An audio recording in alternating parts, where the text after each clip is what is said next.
1 মাস যায়, 2 মাস যায়। ও মায়েরা, গর্ভে সন্তান আসলে কি করতে হবে গো? ফুচকা খেতে হয়। এই ফুচকা খেয়ে খেয়ে যত ফসকের জন্ম হচ্ছে। গর্ভে সন্তান আসলে সর্বপ্রথমে বর্তমান মায়েরা কি করে জানেন? শাশুড়িদের হাতটা ধরে। যার না শাশুড়ি থাকে সে ননদের হাতটা ধরে। চলো এই গাইনোকোলজিস্ট একটা ডাক্তারের কাছে যাব। চলে গেল ডাক্তার বাবুর চেম্বারে। ডাক্তার বাবুর চেম্বারে গেল।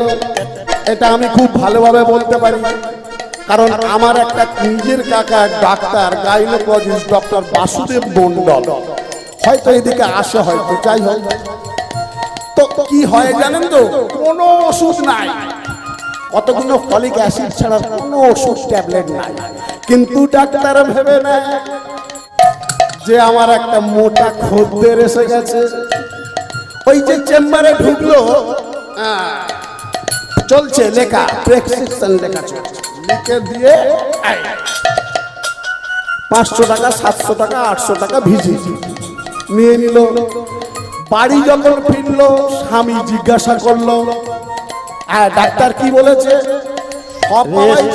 সব বাবাই চায় একটা সুস্থ সবল সন্তান পেতে।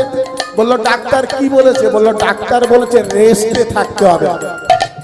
কোনো ব্যাপার নেই, রিমোটটা ধরো, বিছনায় উঠে বসো, টিভি দেখো আর রেস্ট নাও।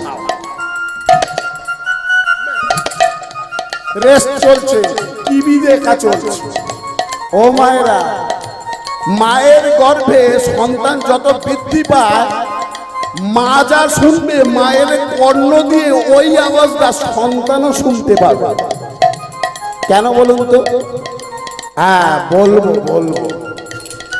এইবারে আর কি বলেছে ডাক্তার? ডাক্তার বলেছে পুষ্টিকর খাবার খেতে। পুষ্টিকর খাবার মানে কি? সপ্তাহে 2 দিন তোমাকে পাঁঠার মাংস খাওয়াবো। বেশ। আচ্ছা, বাদ বাকি 2 দিন তোমাকে ওই ঠ্যাং খাওয়াবো।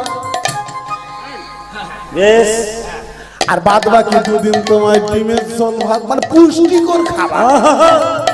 তা মা যা খাবে সেই খাদ্য পরিপূর্ণ হয়ে সেই রসে সমৃদ্ধ হবে গর্ভের সন্তান। তা মা যদি পাঁঠার মাংস খায়, তা ওই সন্তান যখন জন্ম নেবে, হাত থাকবে 2টো, পা থাকবে 2টো, মাথা চোখ সবই থাকবে। ও জন্ম নিল মানুষের রূপ নিয়ে, কিন্তু ব্যবহারটা হবে ওই যা খেয়েছিল পাঁঠার মতো। দেখছেন না রাস্তাঘাটে কেমন মহিলাদের অত্যাচার চলছে? মানে মহিলাদেরকে অত্যাচার অত্যাচারিত হতে হচ্ছে, লাঞ্ছিত হচ্ছে বাংলার মা। দুঃশাসন, দুর্যোধন দাপর যুগে ছিল, এটা ভাববেন না, এই যুগেও আছে। কারণ কি? সেই সমস্ত দুর্যোধন দুঃশাসনদের জন্ম দিচ্ছে কারা? আমাদের মতো পিতা মাতা। আর কি বলেছে ডাক্তার? ডাক্তার বলেছে মাঝে মাঝে একটু ফুচকা খেতে, একটু টক জল ফুচকা। ওই টক জল ফুচকা খেতে গিয়ে একটা ফসকের জন্ম দিচ্ছে। আর ফিরে আসছে নেতাজি, আর ফিরে আসছে বিদ্যাসাগর, নাকি আর ফিরে আসছে বিশ্বকবি রবীন্দ্রনাথ না ক্ষুদিরাম? কেউ আর আসছে না। ভালো আত্মা কি নেই বাবা? ভালো আত্মা আছে, তারা ঘুরছে, কিন্তু ভালো গর্ভ পাচ্ছে না। কোম্পানি যেমন হবে তার প্রোডাক্ট তেমন হবে। কোম্পানির মেশিন যদি 2 নম্বরই হয়, তাহলে ও দেখবেন ওই যে খাবার, ভালো বিস্কুটও পাওয়া যায়, আবার খারাপ বিস্কুটও পাওয়া যায়। কেন? যেমন কোম্পানি তার তেমন সে বিস্কুট, যেমন মা তার তেমন সন্তান হবে।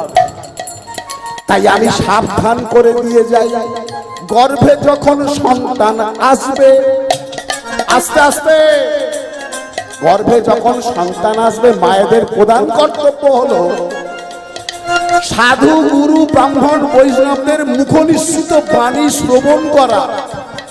সাধু গুরু ব্রাহ্মণ বৈষ্ণবরা যা বাণী উচ্চারণ করবে, অর্থাৎ ভাগবত পাঠ যেখানে হবে, কীর্তন যেখানে হবে, সেখানে অন্তত কষ্ট করে গিয়ে ছেঁড়া চটে বসা। কারণ আপনি যা শ্রবণ করবেন আপনার কর্ণের মধ্যে দিয়ে আপনার গর্ভের সন্তান সেটাই শ্রবণ করবে। দেখবেন তাহলে আপনার সন্তান অনেক ধর্মনিষ্ঠাবান হবে। এই যে পবিত্র জননী কুলার্থা, অর্থাৎ একটা যদি সন্তান আপনার বংশে কৃষ্ণ ভক্ত হয় তাহলে আপনার 7 পুরুষ উদ্ধার হবে।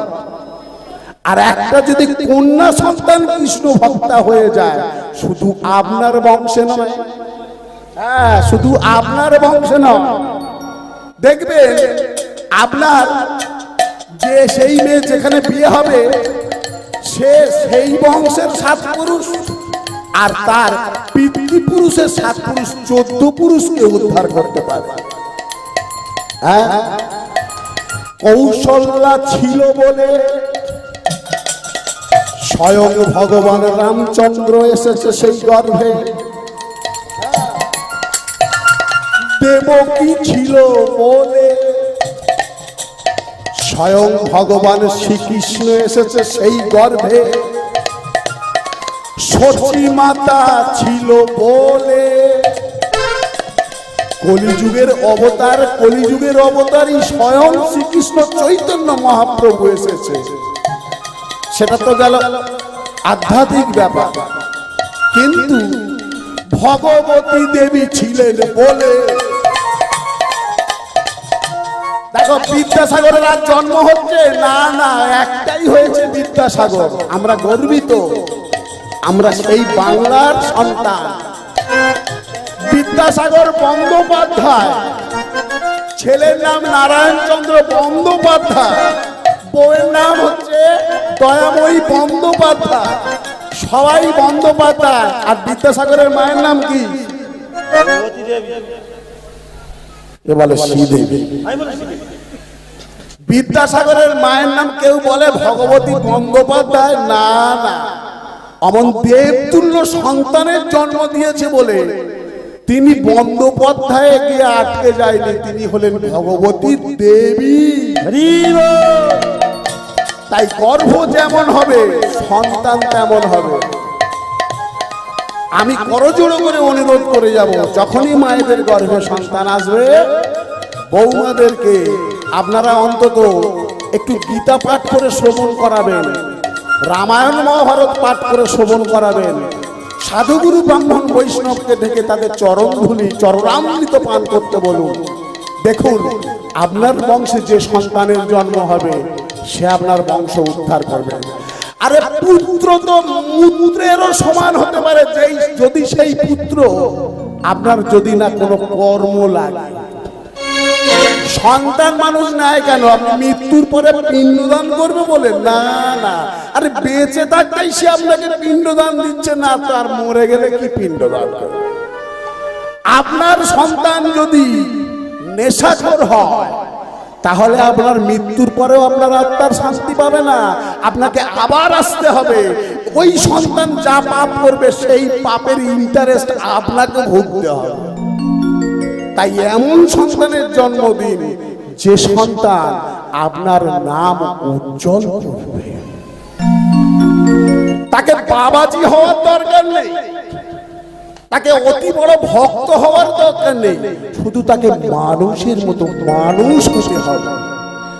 মানুষের মতো মানুষ মানে কি? বড় কোনো সরকারি চাকরি পাওয়া, নাকি বড় কোনো উচ্চ পোস্টে যাওয়া, নাকি ডাক্তার উকিল হওয়া? না, যে সন্তান সবাইকে শ্রদ্ধা করবে, যে সন্তান সবাইকে মানবে, তেমন সন্তানের জন্ম দিতে হবে। তাই আজ শিলাবতীর গর্ভে সন্তান এসছে, আর মাতা শিলাবতী মন্দিরে ঢুকে ভগবানকে পূজা করছে।